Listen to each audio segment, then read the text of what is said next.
సంవత్సరంలో నన్ను పిలిచి కాంగ్రెస్ పార్టీ తరఫున కౌన్సిలర్గా పోటీ చేయాలి, నువ్వు రా తప్పకుండా అని చెప్పి నన్ను పిలిచి ఈ ఊరిలో నాకు ప్రాతినిధ్యం ఇవ్వడం జరిగింది. ఈరోజు నేను వైఎస్ఆర్ కాంగ్రెస్ పార్టీకి రాజీనామా చేస్తున్నాను. ముందుగా జగన్మోహన్ రెడ్డి గారికి ధన్యవాదాలు తెలియజేస్తా ఉన్నా. శాసనమండలి సభ్యత్వం ఇచ్చినందుకు ఆయనకి ధన్యవాదాలు. 2011 సంవత్సరంలో అప్పుడు కాంగ్రెస్ పార్టీ అధికారంలో ఉంది. నేను చిలకలూరుపేట నియోజకవర్గంలో కాంగ్రెస్ పార్టీ తరఫున ఇన్ఛార్జిగా ఉండటం జరిగింది. 2011 సంవత్సరంలో మరి ఆ పార్టీని వదిలివేసి జగన్మోహన్ రెడ్డి గారు స్థాపించినటువంటి వైఎస్ఆర్ కాంగ్రెస్ పార్టీలో చేరటం జరిగింది. ఆనాడు నాతోటి పాటు మరియు అంతకు పూర్వం కాంగ్రెస్ పార్టీలో మా మామయ్య సోమపల్లి సాంబయ్య గారు ఉన్నప్పటి నుంచి కూడా మా కుటుంబంతో ఉన్నటువంటి వాళ్ళు అందరూ కూడా వైఎస్ఆర్ కాంగ్రెస్ పార్టీలో ఆ రోజు చేరటం జరిగింది.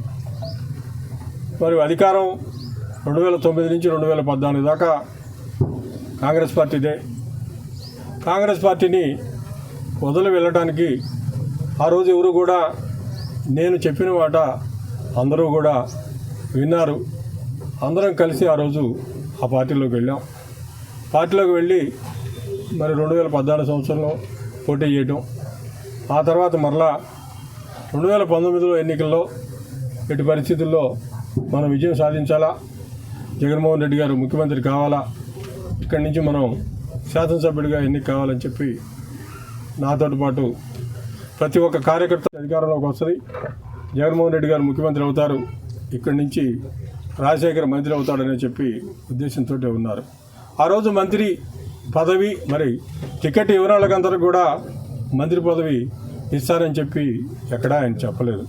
ఇక్కడే మంత్రి పదవి ఇస్తారని ఎందుకు చెప్పారు అంటే, ఆ రోజు నాకు ఉన్నటువంటి పరిస్థితి, నేను ఉన్నటువంటి జిల్లాలో నాకు పదవి రీత్యా కానీ మరి అన్ని రకాలుగా 9 సంవత్సరాల పాటు పనిచేసింది ఇచ్చా కానీ ప్రజల్లో ఒక రకమైనటువంటి అభిమానం అయితే ఉంది. కార్యకర్తలందరూ కూడా నన్ను అభిమానిస్తూ ఉన్నారు. ఆ స్థాయి పదవి ఇస్తారు అంటే నాకు సీటు తీసేసినా ప్రజల్లో వ్యతిరేకత రాదు. ప్రజల్లో వ్యతిరేకత రాకుండా ఉండాలి అంటే మరి ఈయనకి ఒక సముచితమైన స్థానం కల్పించాలని చెప్పి ఆ రోజు ఆ ప్రకటన చేశారు. ఆ ప్రకటనని ప్రజలందరూ కూడా విశ్వసించారు. మంచి పదవి ఇస్తున్నాడు కదా, ఇంకా ఏముంది ఆయన చేసి మనం అందరం కూడా వైసీపీకి చేద్దామని చెప్పి ఆ రోజు అందరూ కూడా చేయడం జరిగింది. చేసిన తర్వాత గెలవడం జరిగింది. గెలిచిన తర్వాత జరిగినటువంటి పరిస్థితులు, పరిణామాలు అన్నీ కూడా పూసగుచ్చినట్టుగా మరి గడిచిన 4 రోజులుగా మీడియాలో చూస్తూ ఉన్నాం. మొత్తం కూడా ప్రజలందరికీ కూడా అందరూ అదే రాస్తూ ఉన్నారు. ఉన్న వాస్తవం ఏదో అదే మొత్తం రాయటం జరిగింది. ఈ 4 సంవత్సరాల కాలంలో, 5 సంవత్సరాల కాలంలో 2019 నుంచి 24 దాకా ప్రతిసారి ఎమ్మెల్సీ ఎలక్షన్లు వచ్చినప్పుడల్లా, మంత్రి పదవి అయిపోయింది, ఎమ్మెల్సీ ఎలక్షన్లు వచ్చినప్పుడల్లా నా పేరు రావటం, వాళ్ళు ఈసారి నీకే ఇస్తామని చెప్పి ఎవరో ఒకళ్ళు ఫోన్ చేసి చెప్పడం, పేపర్ల నిండా రాజశేఖర్ మంత్రి ఎమ్మెల్సీ పదవి వస్తుందని చెప్పి పేపర్ వాళ్ళు రాయటం. ఈ రకంగా 4 సంవత్సరాల పాటు చివరి సంవత్సరం దాకా ఇదిగో అదిగో అని చెప్పి ప్రతిసారి కూడా ఏదో చేయటం, ఈ రకంగా చేసుకుంటూ వచ్చి చివరిలో ఇచ్చారు, ఎమ్మెల్సీ ఇచ్చారు. ఎమ్మెల్సీ ఇచ్చిన తర్వాత 24 ఎలక్షన్లు వచ్చినాయి. 24 ఎలక్షన్లో కూడా ఇక్కడ ఎవరిని పెట్టుకుంటున్నారో, ఎవరిని తీసేస్తున్నారో, ఇక్కడ ఉన్న వాళ్ళని పెడతారో అసలు నేను ఒకరిని ఇక్కడ ఉన్నాను సంప్రదించాలనేటువంటిది కూడా లేదు. ఏది లేకపోయినా ఏదున్నా నేను మాత్రం ఎక్కడా కూడా ఏమీ ఎవరిని కూడా కామెంట్ చేయకుండా నా పని నేను చేసుకుంటూ వెళ్ళాను. అదే రకంగా ఎన్నికలు వచ్చినాయి, వాళ్ళకి సంబంధించినటువంటి వాళ్ళని వాళ్ళు పెట్టుకున్నారు. వాళ్ళు పెట్టుకున్న తర్వాత అంతా అయిపోయి ప్రకటించుకున్న తర్వాత క్యాండిడేట్ కూడా ప్రకటించిన తర్వాత నన్ను పిలిచారు, అడిగారు పార్టీకి మరి ఈ రకంగా పనిచేయాలా పలానాళ్ళకి ఇచ్చామని చెప్పారు.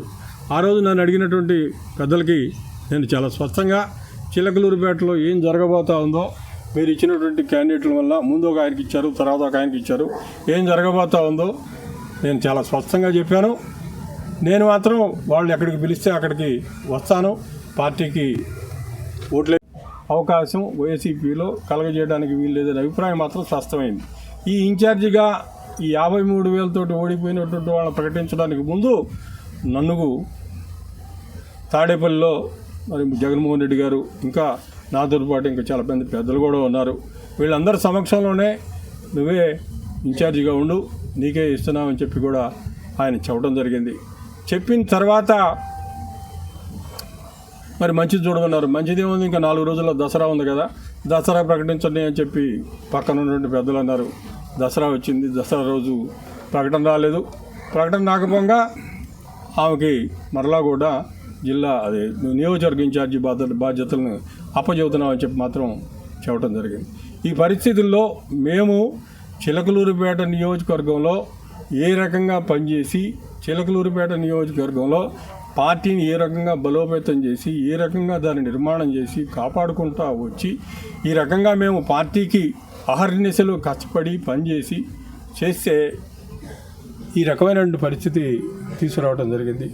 మరి పార్టీలో నుంచి మరి పదవి ఇచ్చిన తర్వాత మరి ఎందుకు వెళ్తున్నాం అనేటువంటి వాతావరణం కూడా కొంతమంది పెద్దలు లేవదీయడానికి అవకాశం ఉంటుంది. పదవి ఇచ్చారా లేదా అనేది కాదు, పదవి ఇస్తే నేను రాజీనామా చేశాను అది కాదు.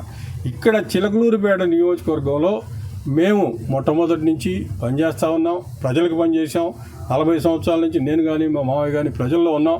ఏ నియోజకవర్గంలో ఏ గ్రామానికి పోయినా పట్టణంలో ఎక్కడికి పోయినా మా కుటుంబం నేను కానీ ఆయన కానీ చేసినటువంటి పనులు చాలా స్పష్టంగా కనపడతాయి. ప్రతి ఒక్కళ్ళు కూడా గౌరవభావం ఉందో తప్ప వీళ్ళు పని చేయలేదు, ప్రజల్లో లేరు అనేటువంటి వాతావరణం ఎక్కడా కూడా లేదు. ఈరోజు చిలకలూరుపేట నియోజకవర్గంలో మరి వైఎస్ఆర్ కాంగ్రెస్ పార్టీలో నుంచి మేము బయటికి రావడానికి కారణం మాత్రం జగన్మోహన్ రెడ్డి గారే. ఆయన యొక్క నిర్ణయాల వల్ల, ఆయన యొక్క చూసినటువంటి విధానం వల్ల, ఆయన మమ్మల్ని పార్టీలో ట్రీట్ చేసినటువంటి విధానం వల్ల మాత్రమే వచ్చినాం తప్ప మరొకటి మాత్రం కాదు. మరి ఈ రకమైనటువంటి పరిస్థితి తీసుకురావడానికి ఆయనే కారణం. మేము కాంగ్రెస్ పార్టీలో అధికారంలో ఉన్నటువంటి దాంట్లో 4 సంవత్సరాలు అధికారంలో ఉన్నదాన్ని వదిలిపెట్టిపోయాం. 4 సంవత్సరాలు నేను అధికారంలో ఉన్నట్టయితే ఆ రోజు మా కార్యకర్తలందరూ కూడా మరి ప్రజలందరూ కూడా చిలకలూరుపేట నియోజకవర్గంలో పని చేసుకునేవాళ్ళు, వాళ్ళు కూడా హ్యాపీగా ఉండేవాళ్ళు.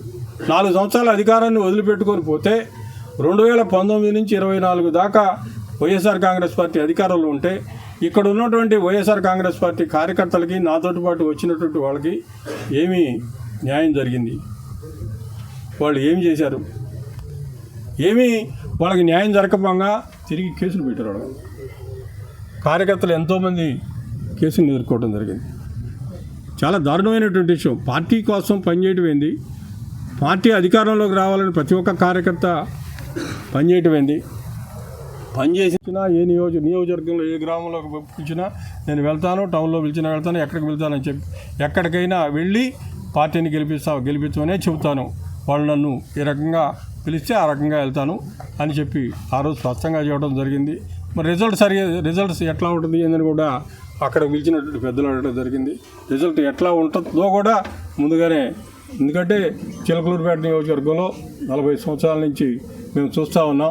నియోజకవర్గంలో పరిస్థితులు ఎట్లా ఉన్నాయి, ఎట్లా ఉంటే గెలుస్తారు, ఎట్లా ఉంటే ఓడిపోతారు అనేది కూడా మరి ఇన్ని సంవత్సరాలు రాజకీయాల్లో ఉన్నాం కాబట్టి ఒక అవగాహన ఉంటుంది.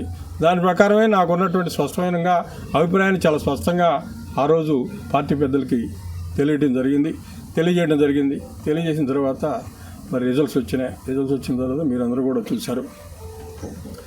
మరి 2019లో నాకు టికెట్ ఇవ్వకుండా ఉండడానికి కారణం ఏదో చెప్పారు. మరి 2024లో ఇవ్వకుండా ఉండడానికి కారణం ఏందో కూడా నాకు కూడా తెలీదు. మరి నన్ను ఎందుకు పక్కన పెట్టారో కూడా వాళ్ళకే తెలియాలా.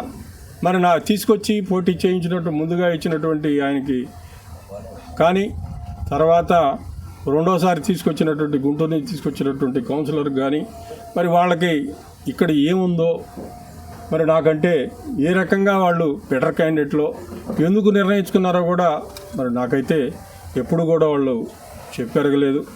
మరి ప్రజలు వాళ్ళ తీర్పును వాళ్ళు ఇచ్చారు. సరే ఇది అయిపోయిన తర్వాత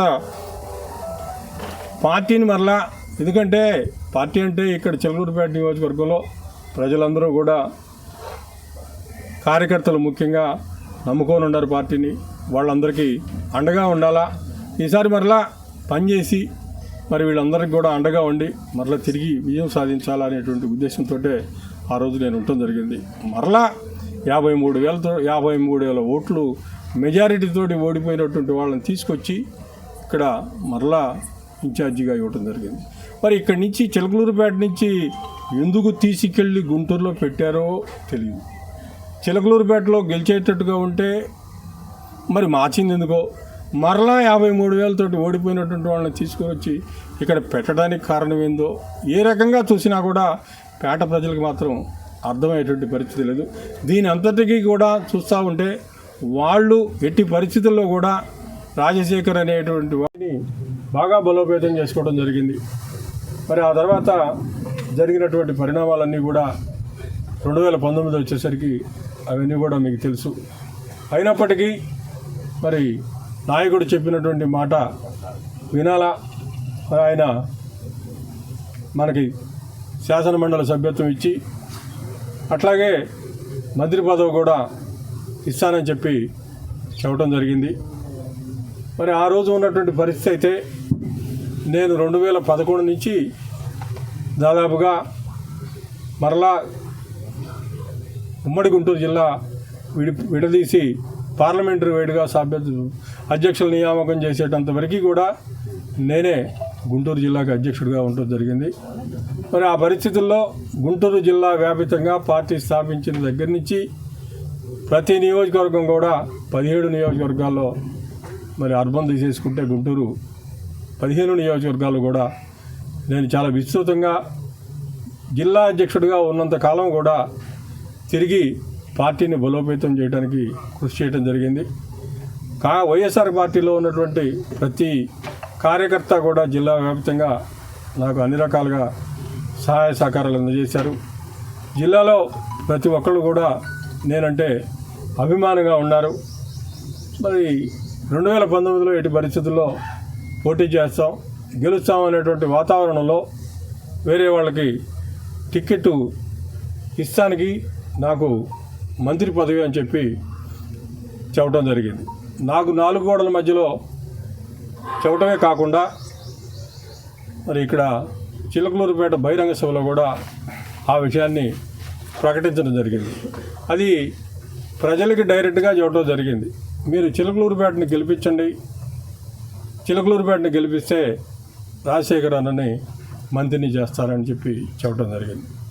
అప్పటిదాకా చిలకలూరిపేటలో ఉన్నటువంటి పరిస్థితి వేరు. ఆ మాట చెప్పిన తర్వాత చిలకలూరిపేటలో ఉన్నటువంటి పరిస్థితి వేరు. ప్రతి కార్యకర్త కూడా నాయకుడు చెప్పినటువంటి మాటని విశ్వసించడం జరిగింది. కష్టపడ్డారు, పనిచేశారు. కొన్ని పార్టీ మారడం అంటే ఇష్టం లేనటువంటి పరిస్థితుల్లోనే మేము ఉండటానికి ప్రయత్నం చేయడం జరిగింది. ఎన్ని రకాలుగా ప్రయత్నం చేసినా మరి 2019లో ఎన్నికల ముందు ప్రామిస్ చేశాడు. ఎన్నికలు అయిపోయిన తర్వాత ప్రతిసారి ఎమ్మెల్సీ ఎలక్షన్లు వచ్చినప్పుడల్లా నీకేనని చెప్పడం జరుగుతూ ఉంది. ఆ తర్వాత మరలా 2024 ఎన్నికలు అయిపోయిన తర్వాత కూడా మరలా నీకే ఇన్ఛార్జ్ అని వేరే వాళ్ళని తీసుకొచ్చి ఇక్కడ ఈ నియోజకవర్గంలో ఇన్ఛార్జిగా పెట్టడం జరిగింది. ఎక్కడా కూడా ఆ యొక్క హామీని నిలబెట్టుకునేటువంటి వాతావరణం కనపడలేదు. ఇంకా కూడా ఉండటం అనేది క్షేమం కాదు అనేటువంటి వాతావరణం నాలో వచ్చింది. నా దగ్గర మాతోటి పాటు ఉన్నటువంటి ప్రతి ఒక్క కార్యకర్తలో కూడా ఇది కలిగింది. ఎందుకు ఇక్కడ నువ్వు అవసరం లేదనేటువంటి పరిస్థితుల్లో వాళ్ళు ఉన్నారు. అవసరం లేదని పరిస్థితుల్లో ఉన్నప్పుడు ఇంకా కూడా ఇక్కడ ఉండటం ఏ రకంగా కూడా మంచిది కాదు. ఎట్టి పరిస్థితుల్లో ఇక్కడి నుంచి రాజీనామా చేసి వెళ్ళిపోవాల్సిందేనని అందరూ కూడా సూచనలు చేసిన మీదట నేను నిన్న శాసన మండలి సభ్యత్వానికి రాజీనామా చేయడం జరిగింది. ఈరోజు వైఎస్ఆర్ కాంగ్రెస్ పార్టీకి రాజీనామా చేస్తున్నాను. దయచేసి జగన్మోహన్ రెడ్డి గారిని ఈ రాజీనామాని అంగీకరించాలని చెప్పి కోరుతా ఉన్నాను. వైసీపీ ఇచ్చినటువంటి ఎమ్మెల్సీని నేను వాలంటీరీగా రాజీనామా చేశాను. అది ఆమోదించాల్సినటువంటి బాధ్యత చైర్మన్ గారి మీద ఉంది. నేను రాజీనామా చేసే ఇంకో పార్టీలోకి వెళ్తున్నాను తప్ప ఆ పదవి తీసుకొని వెళ్ళటం లేదు, ఆ పదవి నిలబెట్టుకోవడానికి కూడా వెళ్ళటం లేదు. మేము రాజీనామా చేశాంగా, అది ఇప్పుడు అదే రాజీనామా చేయాల్సినటువంటి బాధ్యత ఆయనదే. మేము వాలంటరీగా చేశాననే చెప్పాను, నా మీద ఎవరు ప్రభావం లేదు, నేను వాలంటరీగా చేశానని చెప్పాను. అది చూద్దాం, చేస్తాడో లేదో చూద్దాం, టైం ఇచ్చాంగా, అంత టైం ఇద్దాం ఆయన కూడా. సరే, కాంగ్రెస్ పార్టీ నుంచి వైసీపీకి వచ్చారు, దీంట్లో గౌరవప్రదంగా చూసుకోవట్లేదు. సంవత్సరాల పాటు మేము ఇక్కడ పనిచేసాం, 14 సంవత్సరాల పాటు పనిచేసి మేము అడిగింది ఏంది? గౌరవమేగా. అక్కడేమీ పని చేయకుండా మమ్మల్ని తీసుకెళ్ళి కొండ మీద కూర్చోబెట్టమని మేము అడుగుతున్నాం. మేము అన్కండిషనల్గానే చేరుతున్నాం. తెలుగుదేశంలో చేరేటప్పుడు అన్కండిషనల్గా చేరుతాం. చూస్తాం, అందరితో మాట్లాడుకోవాలిగా, నీ ఒక్కరితో కాదుగా. చెప్తా, అందరితో మాట్లాడిన తర్వాత కార్యకర్తలు అందరూ మీటింగ్ వేసుకున్నప్పుడు మేము కాంగ్రెస్ పార్టీని వదిలిపెట్టలా. ఆ రోజు రాజశేఖర రెడ్డి గారి మీద ఉన్నటువంటి అభిమానం, వాళ్ళ అబ్బాయి పార్టీ పెట్టాడని చెప్పి మేము వెళ్ళాం. కానీ కాంగ్రెస్ పార్టీ మమ్మల్ని ఏదో చేసిందని, లేకపోతే చేసింది 2004లో ఎవరో పోయి టికెట్ తెచ్చున్నారు, అవన్నీ కాదన్నారు. ప్రజలందరూ మమ్మల్ని నిలబెట్టారు, ఎమ్మెల్యేగా గెలిపించారు. తర్వాత కాంగ్రెస్ పార్టీ కూడా కొద్ది రోజుల తర్వాత మాకు సపోర్ట్ చేసింది. నేను ఇండిపెండెంట్గా పోటీ చేస్తే గెలిచాం. 5 సంవత్సరాలు రాజశేఖర రెడ్డి గారు ముఖ్యమంత్రిగా ఉన్నాడు, నాకు ఇవ్వాల్సిన ప్రాధాన్యత ఇచ్చాడు. అన్ని రకాలుగా కూడా ఆయన అండగానే ఉన్నాడు.